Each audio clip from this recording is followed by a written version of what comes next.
അങ്ങനെ കാത്തിരിപ്പിനൊടുവിൽ ഇപ്പോൾ ഇതാ ശിവകാർത്തികേയൻ്റെ ഏറ്റവും പ്രധാനപ്പെട്ട ചിത്രത്തിൻ്റെ ഒഫീഷ്യൽ അപ്ഡേഷൻ പുറത്തുവന്നിരിക്കുകയാണ്.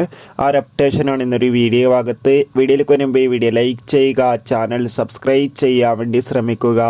ഏവരുമേറെ ആകാംക്ഷയോടെയാണ് ശിവകാർത്തികേയൻ്റെ ഓരോ ചിത്രത്തിൻ്റെ അപ്ഡേഷൻ അറിയാൻ വേണ്ടി കാത്തിരുന്നത്. അങ്ങനെ ഫൈനലി ഇപ്പോൾ ഇതാ ശിവകാർത്തികേയൻ്റെ ഏറ്റവും പ്രധാനപ്പെട്ട ചിത്രം വരാൻ പോവുകയാണ്. ചിത്രത്തിൻ്റെ പേര് മദിരാശി എന്നാണ്. ചിത്രത്തിൻ്റെ ഒഫീഷ്യൽ ഫസ്റ്റ് ലുക്ക് പോസ്റ്റർ ഇപ്പോൾ റിലീസ് ചെയ്തിട്ടുണ്ട്. അതിഗംഭീരമായ ലുക്കിൽ തന്നെ നമുക്കിവിടെ ശിവകാർത്തികേയനെ കാണാൻ വേണ്ടി സാധിക്കുന്നുണ്ട്. എന്നാലും കാത്തിരിക്കാം ഈ ചിത്രത്തിൻ്റെ കൂടുതൽ അപ്ഡേഷൻ അറിയാൻ വേണ്ടി. അതോടുകൂടി ചിത്രത്തിൻ്റെ ഏറ്റവും പുതിയ ഗ്ലിംസും റിലീസ് ചെയ്തിട്ടുണ്ട്. കാത്തിരിക്കാം കൂടുതൽ അപ്ഡേഷൻ അറിയാൻ വേണ്ടി. എത്ര പേരാണ് മദിരാശി എന്ന ചിത്രത്തിൻ്റെ കൂടുതൽ അപ്ഡേഷൻ അറിയാൻ വേണ്ടി കാത്തിരിക്കുന്നത് കമൻറ്റ് ചെയ്യുക. ചിത്രം ഒരു പക്ക ആക്ഷൻ ത്രില്ലർ ആയിരിക്കും. ചിത്രം ഈ വർഷം തന്നെ തിയേറ്ററുകളിൽ എത്തുമെന്ന് റിപ്പോർട്ടുകൾ സൂചിപ്പിക്കുന്നുണ്ട്. കാത്തിരിക്കാം. അടുത്തൊരു വീഡിയോയിൽ കാണും വരെ എവർക്കും ബൈ.